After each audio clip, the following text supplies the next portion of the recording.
പഞ്ചാബിലെ ആം ആദ്മി പാർട്ടി എംഎൽഎമാരുടെയും മന്ത്രിമാരുടെയും അടിയന്തര യോഗം ഉടൻ ഡൽഹിയിൽ തുടങ്ങും. മുഖ്യമന്ത്രി ഭഗവന്ത് മാൻ യോഗത്തിൽ പങ്കെടുക്കുന്നുണ്ട്. അരവിന്ദ് കെജ്രിവാളിന്റെ അധ്യക്ഷതയിലാണ് യോഗം. 30 എംഎൽഎമാർ പാർട്ടി വിട്ടേക്കുമെന്ന അഭ്യൂഹങ്ങൾക്ക് പിന്നാലെയാണ് അടിയന്തര യോഗം വിളിച്ചു ചേർക്കുന്നത്. പഞ്ചാബ് മുഖ്യമന്ത്രിയാകാനാണ് കെജ്രിവാളിന്റെ ശ്രമമെന്ന് അതിനിടെ BJP ആരോപിച്ചു.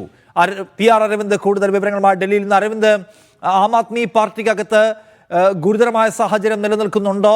ഡൽഹിയിലെ അധികാര നഷ്ടത്തിന് ശേഷം പഞ്ചാബിലും എംഎൽഎമാർ കൂറുമാറ്റത്തെക്കുറിച്ച് ആലോചിക്കുന്നു എന്നാണോ നമ്മൾ മനസ്സിലാക്കേണ്ടത്? നിഷാദ്, പഞ്ചാബിൽ ആം ആദ്മി പാർട്ടിയിൽ പ്രതിസന്ധി ഉണ്ടെന്ന കാര്യത്തിൽ സംശയമില്ല. അതിൽ പ്രധാനമായും കാരണമായി ചൂണ്ടിക്കാണിക്കുന്നത് കഴിഞ്ഞ 4 മാസത്തിലേറെയായി പഞ്ചാബിൽ മന്ത്രിസഭാ യോഗം ചേർന്നിട്ടില്ല.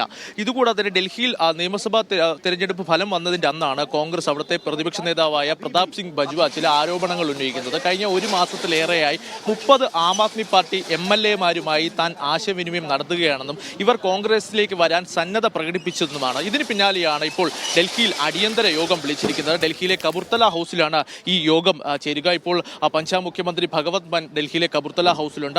ഡൽഹി മുൻ മുഖ്യമന്ത്രിയും അതുപോലെ തന്നെ ആം ആദ്മി പാർട്ടി ദേശീയ കൺവീനറായ അരവിന്ദ് കെജ്രിവാളും ഇപ്പോൾ കപൂർത്തല ഹൗസിലേക്ക് എത്തിയിരിക്കുകയാണ്. അല്പസമയത്തിനകം തന്നെ യോഗം ആരംഭിക്കും. പക്ഷേ എത്ര MLA-മാർ ഇന്നത്തെ യോഗത്തിൽ പങ്കെടുക്കുന്നതാണ് ശ്രദ്ധേയം. ഇതുവരെ നമുക്കറിയാം 117 അംഗ നിയമസഭയിൽ 92 MLA-മാരാണ് ആം ആദ്മി പാർട്ടിക്ക് പഞ്ചാബിലുള്ളത്. 18 കോൺഗ്രസിനുമുണ്ട്. പക്ഷേ 92 MLA-മാർ ഇങ്ങോട്ട് എത്തിയിട്ടില്ല. ഏതാനും ചില MLA-മാർ മാത്രമാണ് ഇപ്പോൾ ഈ ഡൽഹി കപൂർത്തല ഹൗസിലേക്ക് എത്തിയിരിക്കുന്നത്. എന്തായാലും ഡൽഹി നിയമസഭാ തെരഞ്ഞെടുപ്പിലെ പരാജയത്തിന് പിന്നാലെ പഞ്ചാബിലും ആം ആദ്മി പാർട്ടി വലിയ പ്രതിസന്ധിയിലൂടെ കടന്നുപോകുന്നു എന്ന കാര്യത്തിൽ സംശയമില്ല. അതേസമയം ആം ആദ്മി പാർട്ടി പറയുന്നത് പാർട്ടിയുടെ ഭാവി പരിപാടികൾ ചർച്ച ചെയ്യാനും അടുത്ത വരുന്ന തെരഞ്ഞെടുപ്പുകളെ എങ്ങനെ നേരിടണമെന്ന് തയ്യാറെടുക്കുവാൻ വേണ്ടിയാണ് ഈ യോഗം ചേരുന്നതെന്നാണ് ആം ആദ്മി പാർട്ടി അവകാശവാദം ഉന്നയിക്കുന്നത്. എന്തായാലും തങ്ങൾ എല്ലാവരും ഒറ്റക്കെട്ടാണ്, ഒന്നിച്ച് തന്നെയാണ് തങ്ങൾ മുന്നോട്ട് പോകുന്നതെന്നാണ് ആം ആദ്മി പാർട്ടി വാദം ഉന്നയിക്കുന്നത്. പക്ഷേ BJP ചില ആരോപണങ്ങൾ ഇപ്പോൾ അരവിന്ദ് കെജ്രിവാളിനെതിരെ ഉയർത്തുകയാണ്. പ്രധാനമായും BJP ചൂണ്ടിക്കാണിക്കുന്നത് പഞ്ചാബിലെ മുഖ്യമന്ത്രിയാകാനുള്ള ശ്രമമാണ് അരവിന്ദ് കെജ്രിവാളിന്റെ ഭാഗത്തു നിന്നുണ്ടാകുന്നത്. അതിനുവേണ്ടിയാണ് ഡൽഹിയിൽ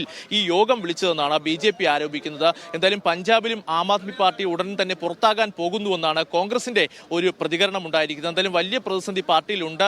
ഇത്തരത്തിൽ പ്രതിസന്ധി ഇല്ലെന്ന് ആം ആദ്മി പാർട്ടി അവകാശവാദം ഉന്നയിക്കുമ്പോഴും പഞ്ചാബിലും സ്ഥിതി രൂക്ഷമായി തന്നെ തുടരുന്നു. ഇതുകൂടാതെ തന്നെ കഴിഞ്ഞ ലോക്സഭാ തെരഞ്ഞെടുപ്പ് പിന്നാലെ ഭഗവന്ത് മാനിന്റെ ഓഫീസിലെ ചില ഉദ്യോഗസ്ഥരെ അടക്കം പഞ്ചാബ് സർക്കാർ മാറ്റിയിരുന്നു. ഇതിലും കേജ്രിവാളും അതുപോലെ തന്നെ ഭഗവന്ത് മാനും തമ്മിൽ ചില അഭിപ്രായ വ്യത്യാസങ്ങളും നിലനിൽക്കുന്നുണ്ട്. എന്തായാലും ഈ വ്യത്യാസങ്ങളും അതുപോലെ തന്നെ ഈ പ്രതിസന്ധികളും പരിഹരിക്കുവാൻ വേണ്ടി തന്നെയാണ് ഇപ്പോൾ ഡൽഹിയിലെ കപൂർത്തല ഹൗസിൽ അടിയന്തര യോഗം ഇപ്പോൾ ആരംഭിച്ചിട്ടുണ്ടെന്ന വിവരങ്ങൾ നമുക്ക് ലഭിക്കുന്നുണ്ട്. എന്തായാലും അരവിന്ദ് കെജ്രിവാളും ഭഗവന്ത് മാനും MLA-മാരും അതുപോലെ തന്നെ മന്ത്രിമാരടക്കമുള്ളവർ ഈ യോഗത്തിൽ പങ്കെടുക്കുന്നുണ്ട്. എന്തായാലും അല്പസമയത്തിനകം ശേഷം മാത്രമായിരിക്കും കൃത്യമായി എത്ര MLA-മാരാണ് ഈ യോഗത്തിൽ പങ്കെടുത്തതെന്നുള്ള വിവരങ്ങൾ ലഭിക്കുക. എന്തായാലും MLA-മാർ പങ്കെടുക്കാതിരുന്നാൽ അത് ആം ആദ്മി പാർട്ടിയെ സംബന്ധിച്ചിടത്തോളം വലിയ പ്രതിസന്ധിയിലാവും. കാരണം 92 പേരുടെ പിന്തുണ ആം ആദ്മി പാർട്ടിക്ക് പഞ്ചാബിലുണ്ട്. പക്ഷേ 30 പേർ പോയാലും അത് സർക്കാർ താഴെ വീഴുന്ന ഒരു സാഹചര്യമില്ല. കോൺഗ്രസിന് 18 MLA-മാർ മാത്രമാണുള്ളത്. പക്ഷേ വരുന്ന തിരഞ്ഞെടുപ്പിൽ അത് ആം ആദ്മി പാർട്ടിയെ വലിയ വിവരങ്ങൾ നൽകുന്നത്.